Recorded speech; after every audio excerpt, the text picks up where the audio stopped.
This is Chris with Phoenix Gaming. Today we're going to talk about Warhammer the Old World. We're going to dive into the combat phase. This will be a multi-part series.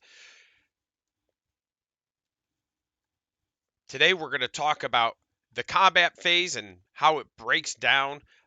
It's going to take me 2 to 3 videos to cover the whole thing. I'd rather do that than do one big hour to hour and a half long video. We're going to talk about how you choose combats and fight and calculate results. We'll talk a little bit about break tests and follow up and pursuit. And then the next video will cover a lot of the weird interactions, such as multiple combats and things of that nature. Before we dig in, if you're excited for Old World like I am, there's a couple of Amazon affiliate links in the description. Those are for movement trays from Litco. They're very good movement trays, and I recommend them. And if you click on the link and buy them through my link, it won't cost you any extra money, but it's a way you can support me and the channel. Let's start with choose and fight. The active player will choose a combat that's any combat on the table. And what a combat is when you have two opposing units, yours and mine, for example, that are within engagement range or base to base contact, is really what it means. When you choose a combat, you'll determine who can fight. Typically, all models in the fighting rank will get to fight. Any model in base contact with an enemy model can fight, even if they only touch at the corner. All models in a fighting rank can fight, like I said before, and that's simulating units that would smash into each other and then move to encircle each other. And then any units that can make supporting attacks can fight. Certain weapons like spears allow models to make supporting attacks, and that just means they get to make attacks in an extra rank. You cannot make supporting attacks to the flank or rear.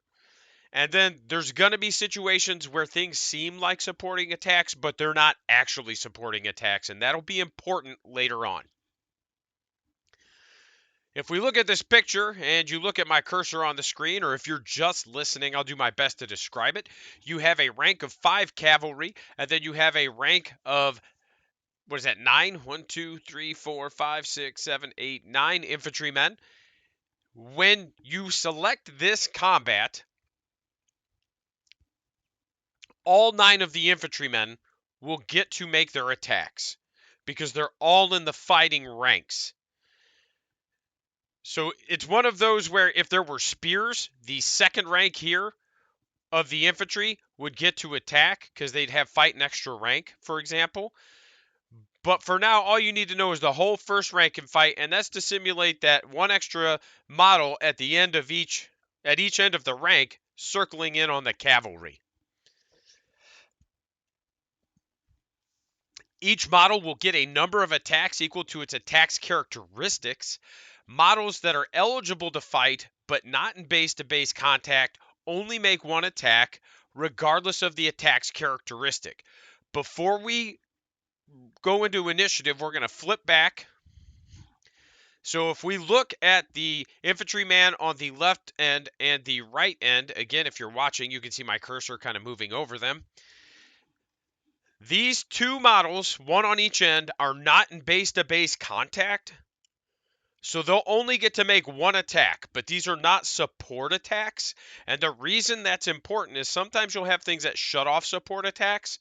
They wouldn't shut off these attacks, but if there were spearmen in the second rank, it would shut off those attacks, for example. When you choose your combat, you're going to resolve attacks in initiative order. It's the I on your stat block. You'll start with the highest initiative and you'll end with the lowest. Keep in mind that in most situations, charging will provide a bonus to initiative. You'll get +1 to your initiative for every 1 inch moved to a maximum of 3, or it's a maximum of 4 if the charge ended in the target's flank or rear. If the unit makes a disordered charge, it does not get the initiative bonus for charging. And I haven't come across disordered charge a ton yet, but I know it exists, and it just means that if you charge, you fight at your base initiative, there's no bonus. We're going to talk a little bit about strikes first and strikes last. Attacks with these abilities state that they have a set initiative before modifiers, meaning an elf with strikes first that charge 3 inches actually has an initiative of 14, because strikes first sets it at 10 before modifiers. You add 1 for elven reflexes, and then 3 more for charging, putting you at 14. However, that same elf, if they had a great weapon, they would set their initiative to 1 for fights last. You'd get +1 for elven reflexes, and then +3 for charging, setting them at initiative 5. And this is a very big difference from previous editions of the game where fights first literally just meant fights first and fights last literally meant fights last. And to me, this is a much better and cleaner interaction. I like the change, and it's a very welcome change coming from 7th and 6th to this. If your initiative is tied, the attacks are made quote unquote simultaneously, and all that really means is the active player will resolve their attacks first, and then the inactive player will resolve their attacks. But because they occur at the same time, you don't have to worry about fallen warriors and stepping forward, which we're going to talk about now. Fallen warriors and stepping forward, when casualties are removed, they're typically removed from the rear. But what really happens is models in the front rank are slain, and then those behind step forward. That's how we get the fallen warrior pulling from the front and stepping forward, filling that gap. So therefore, if a model's slain, another model steps forward. But what that means is if it's slain before it can make its attacks, it won't get to make its attacks. So if I fight at initiative 6 and you fight at initiative 5, and we both have 5 models in our front rank, let's say I kill 3 of your models before you hit initiative. What's going to happen here is you're going to make attacks for 2 models, because 3 will be slain, and then the other 2 will be fine. The other 3 will have models step up, but they'll be ineligible to make attacks. What this means is if you can't get initiative on your opponent, you need to focus on how to flank and outposition them and have units that can tank those hits. So units like black orcs, they're going to be T4. You can get them to a 3-up save, so they're going to be much more apt to take a charge and be able to counter swing. Whereas a unit of elves, for example, if you charge a unit of elves and manage to get initiative on them, you're much more likely to eliminate the elves' ability to counter swing because they're T3 with a much worse save. We will talk about multiple units in combats in its own video. You can speed roll when you do your fights, and when you speed roll, you just make all your attacks. It's a concept that we should all be familiar with. There will be times when you're going to want to do individual attacks. For example, if there's a character in your opponent's front rank and you wish to allocate attacks to the character, you can only do so with models in base to base, which we'll cover in a minute. But you'd have to roll those separately because they're going at a specific model. In combat, the other thing to keep in mind, natural 1s always fail and natural 6s always succeed on the hit roll. And this is very different from shooting, and it's even different from wounding. You can actually make it to where you can't wound something in this game, but you can also make it to where you can't hit something in this game with your ranged attacks. But when you get into combat, your hits of 6 will always succeed.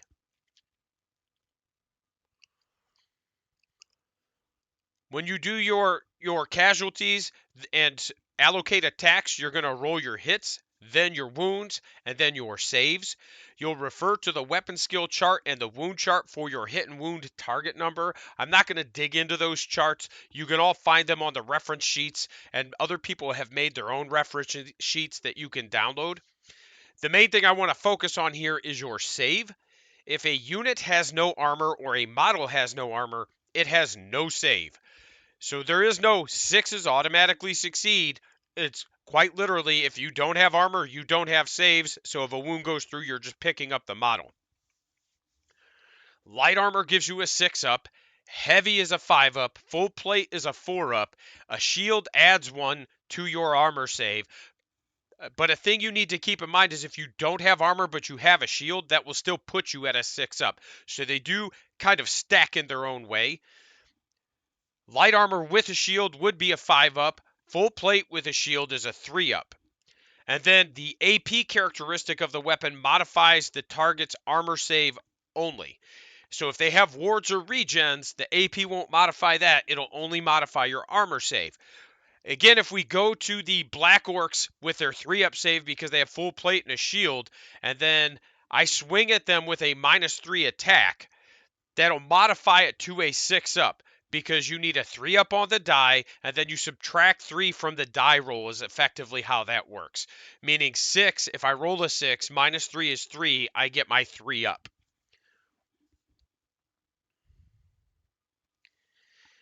In addition to your armor saves, if you have wards and or regens, you get to roll those if the armor save is failed. So if I fail 3 armor saves, but I have a 6-up ward and then a 5-up regen, I would roll my ward saves, and then any of those that failed, I'd get to roll again for the regen. You get all of your saves in this game. And then when a model is reduced to 0 wounds, it is a casualty. You'll remove it from play. I suggest you set them to the side in their own little pile for now, or own little area, because that does help speed up combat resolution. Part of combat resolution is how many casualties you inflicted. And the other thing to keep in mind is if you have a regen, regenerated wounds still count for combat resolution, but wounds ignored from ward saves and armor saves do not. Excess casualties is another thing to keep in mind. If more casualties are done than there are models in the front rank, then casualties can reduce the number of supporting attacks made if they can be made. And all this means is if you have a unit of spearmen, for example, who fight in 2 ranks, you're normally going to get 10 attacks if they're 5 models wide. If I do 10 casualties to you, before you get to attack with your spearmen, you're not going to get any attacks back because the front rank is now dead and then the supporting attack rank is now dead. But if I were to do 7 casualties to you, you'd get 3 attacks back because of the supporting attack rule. Briefly, we're going to touch on characters in combat and characters in units in combat. A character that is not in the fighting rank when their combat is chosen may move through the ranks to join the fighting rank. That is done, as I said, when the combat is chosen. When you'd want to do this, for example, is if you get hit in the flank and then your character is not in the fighting rank because your flank is your fighting rank in this situation. When the combat's chosen, you can move the character into that fighting rank before any attacks are made. You don't have to, but you can. If it's in the fighting rank, you make a number of attacks based on proximity to enemy as usual. So if it's in base-to-base contact with an enemy model, it will get all of its attacks. If it's simply in the fighting rank but not in base to base, it will not get all of its attacks. It will only get 1 attack. It can fight any model they are in base contact with. So if you wanted to single out a model, you could fight any model you're in base contact with. You may only be targeted by models in base contact. So if he's not in base contact, but he's in the fighting rank, he'll get 1 attack, but your opponent won't be able to target it. If it is in base contact, then your opponent can target it, and that includes impact hits and stomp attacks. But you may only be targeted with impact hits and stomp attacks if you're in the fighting rank and there are fewer than 5 models in the fighting rank. So if you do, again, in our previous example where we move him to the flank, if you do that, keep in mind that if your opponent has impact or stomp hits, they can allocate those to your character if your flank, your fighting rank, has fewer than 5 models. And then characters that are adjacent to a fighting rank are considered to be in it. You can find that on page 209. And that just means you don't necessarily have to move if you're in the second rank or right behind the fighting rank with a character. You'll still be able to make your one single attack because you're not in base contact. You'll be considered in the fighting rank, but not in base contact. So you just get your one attack. Once you have made all of your attacks and you've resolved all of the the attacks that you can, you do combat resolution. And to do this, you add up a total of points for each side, and then the side that has the most points wins the combat.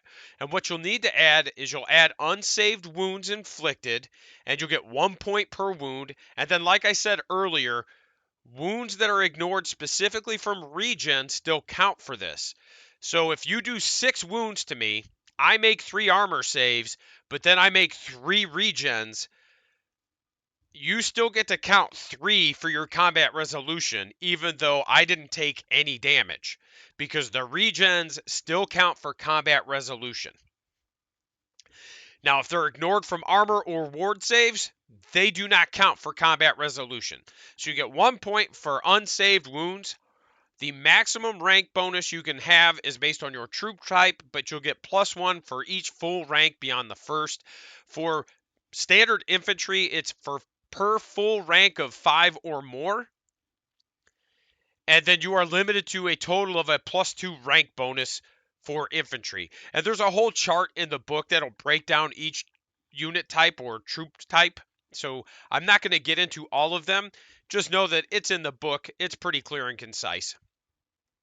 So you have unsaved wounds, you'll have rank bonuses, you'll calculate the combat result by adding if you have a battle standard, if you have a unit standard, if you're in the target's flank, if you're in the target's rear, if you have high ground, or if you achieved overkill, and then any other bonuses such as being in a close order formation. Being close order gives you a +1 to your combat res.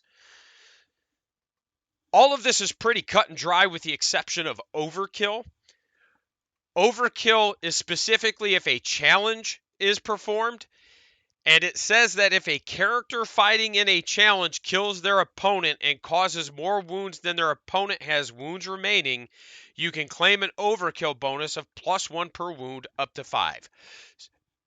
It has to be a character issuing a challenge. So if I have a war boss and I issue a challenge to you, if you have 3 wounds, but I cause 8 wounds and you die, for every unsaved wound that is just hanging out there, I can claim that as an overkill bonus in addition to everything else. Again, it's not hard. It's just one of those where you need to know that challenges can be very, very swingy, and they can really cause a combat to turn against or for you. Once you've totaled up all of the points, the player or side that has the highest number of points wins.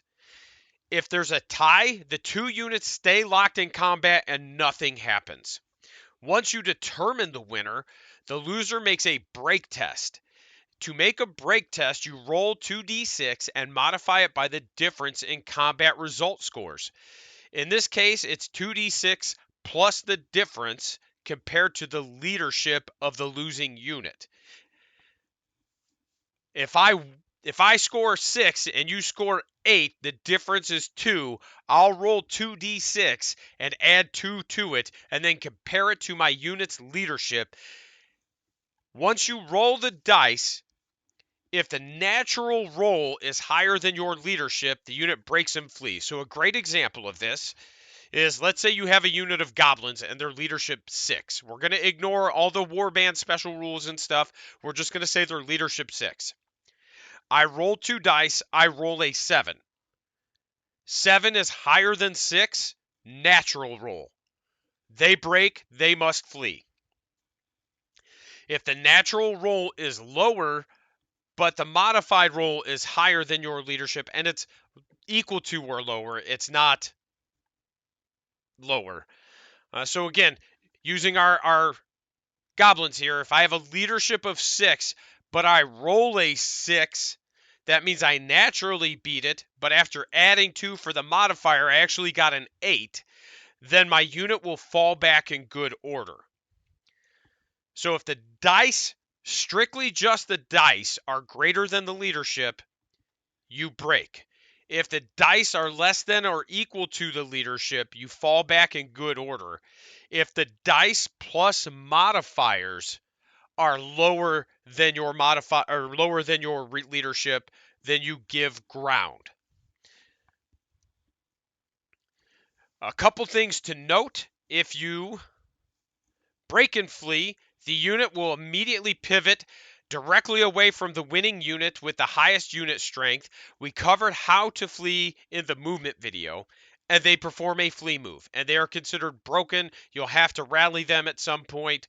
Again, that's all been discussed in the compulsory moves.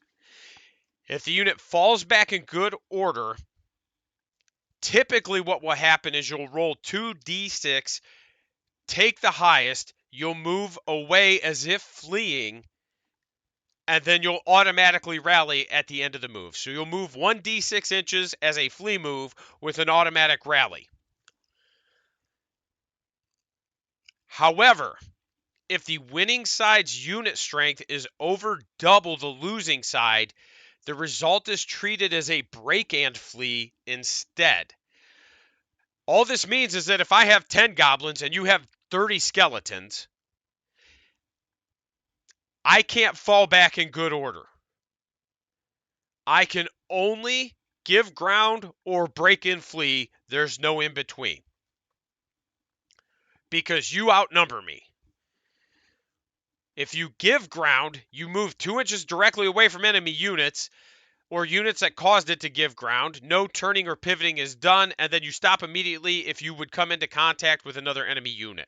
So you have to be an inch away from everything, but you move 2 inches back. Now, once your opponent determines what it is they're going to do, they roll their dice, they'll find out if they're going to flee, fall back in good order, or give ground.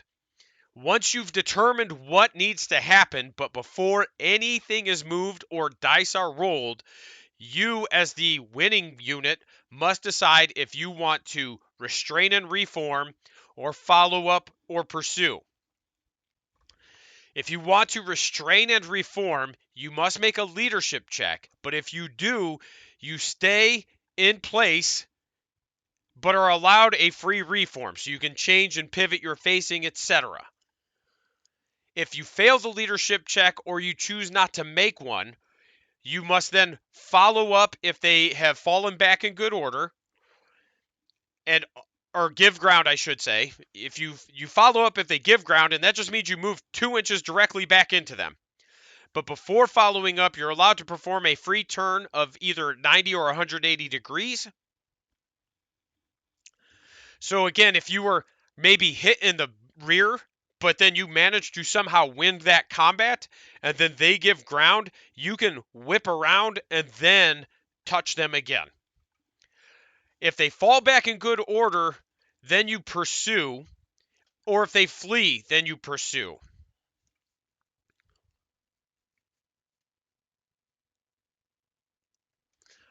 When you follow up and pursue, the pursuing unit pivots so that it is facing directly toward the fleeing unit and rolls 2d6. The unit moves this distance toward the fleeing or falling back unit it is pursuing. If the unit was fleeing and the pursuit move catches the fleeing unit is removed as casualties, and the pursuing unit may attempt to reform. We're going to unpack this a little bit.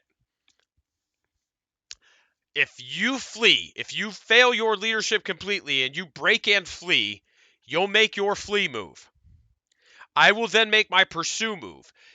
If I get back into base-to-base contact with you because of my pursue move, and a great example of this would be my cavalry charge some infantry. The infantry flee, they only get to move like 7 inches. That's the average die roll, right? I would make my pursue move. I'd roll my 2d6, but because I have swift stride, I could add another d6 to it. So I'm more than likely going to be able to make that pursue roll. And then once I do, I'll actually move the whole pursue roll, but the fleeing unit is immediately removed as casualties. Once I finish my pursue move, I may attempt to reform, which again is going to be a leadership check. If the fleeing unit fell back in good order and I hit them because of my pursue move, then I just lock them into combat again, but I do count as having charged on the next combat phase. So the next time that unit gets active or that combat gets activated to fight, I do get to count as if I've charged.